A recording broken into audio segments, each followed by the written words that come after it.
15 araw na ang nakalilipas sa isang nakakagulat na laro ng Gilas versus Latvia ang ating nasaksihan na ikinagigimbal ng buong mundo ng tinambakan ng Gilas ang Latvia in Latvia.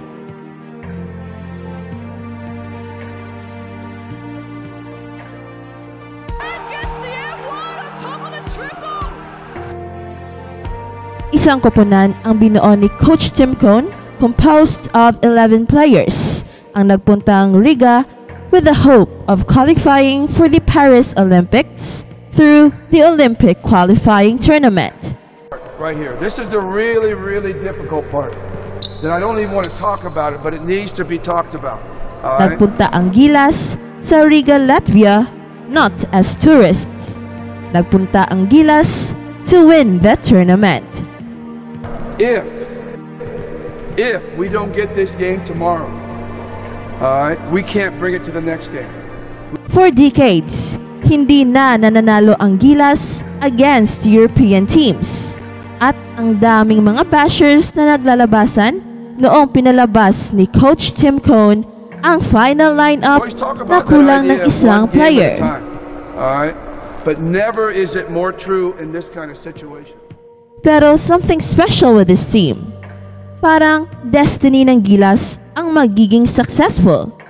It's like fate intervened at nabigla ang Latvia sa nilaro ni Kai Sotto and Junmar Fajardo, ang Twin Towers na nagpapadapa sa 6th ranked team in the world na Latvia.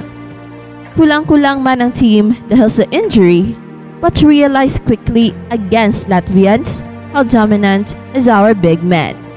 We may lose to, Bertrand hitting the half-court three-point shot at the end of the game. All right, they may come out and just hit every shot, Matt, even though we're in their faces. With all the adversities and challenges, isang unexpected twist ang nangyari in a game na supposed to be a sure loss para sa Gilas. The whole world is watching as history unfolds in Riga. Sa bawat score ni Kai Sotto, we cheered. Sa bawat puntos ni Junmar Fajardo, we shouted.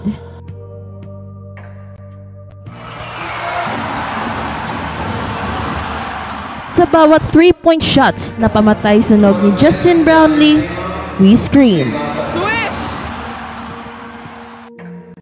At sa final buzzer, we jump out of jubilation.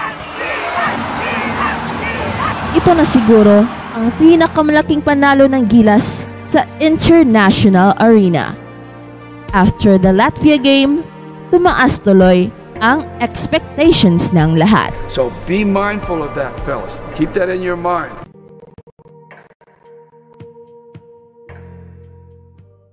Hey, hey, hey! Attention mga kapatrol! Get ready for an epic giveaway!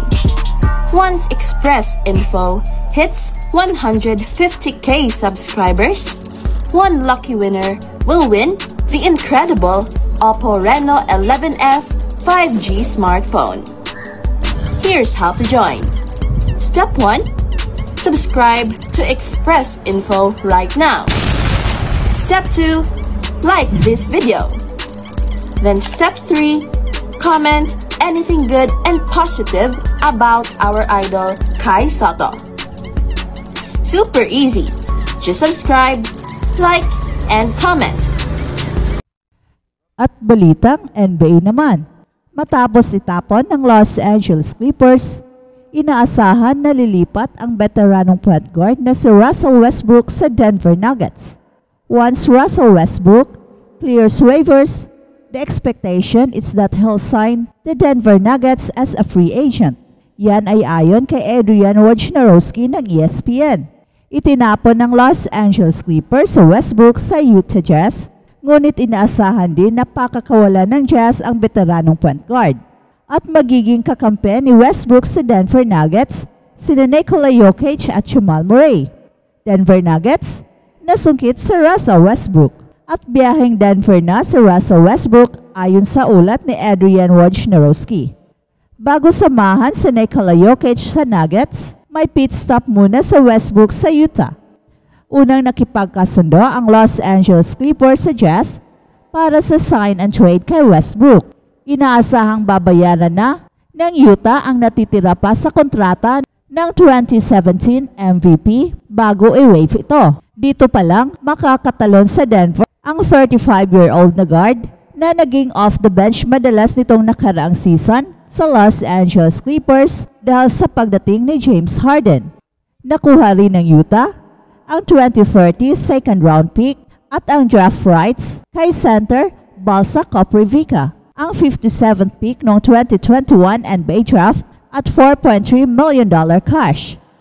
Career low ang 11.1 points per game average ni Westbrook nitong 2023 to 24 season at inaasahang makakatulong sa backcourt ng Denver Nuggets sa Westbrook dahil sa pag-alis ni Kentavious Caldwell-Pope at Reggie Jackson sa free agency. I think we need help in the backcourt, pahayag ni Denver Nuggets General Manager Calvin Booth sa Altitude TV.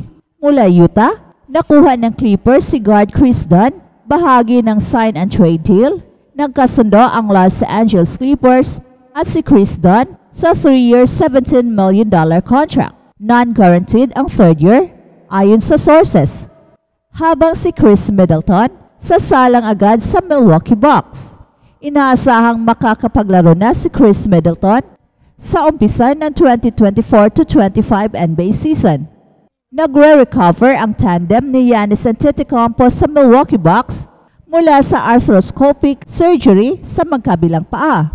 Unang inireport ng The Athletic ang surgery na kinumpirma sa ulat ng ESPN nitong Huwebes. Nakuha ni Middleton ang injury sa nakaraang season.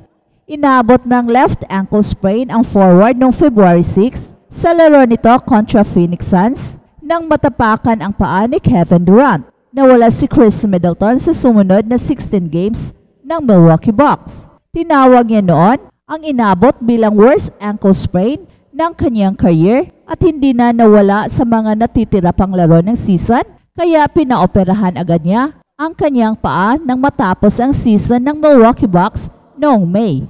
At dumapo naman ang kanyang right ankle injury sa Game 2 sa first round playoff loss ng Milwaukee Bucks kontra Indiana Pacers. Hindi nag-ensayo si Chris Middleton sa kasagsagan ng playoffs pero naglaro at nakapag-average pa ito ng 24.7 points, 9.2 rebounds, 4.7 assists at injured din noon sa series si Giannis Antetokounmpo. At pinaoperahan ni Chris Middleton ang kanyang kanang paa noong June. Naka-88 regular season games lang si Chris Middleton, 32 years old, sa nakalipas na 2 seasons dahil sa kanyang mga injuries.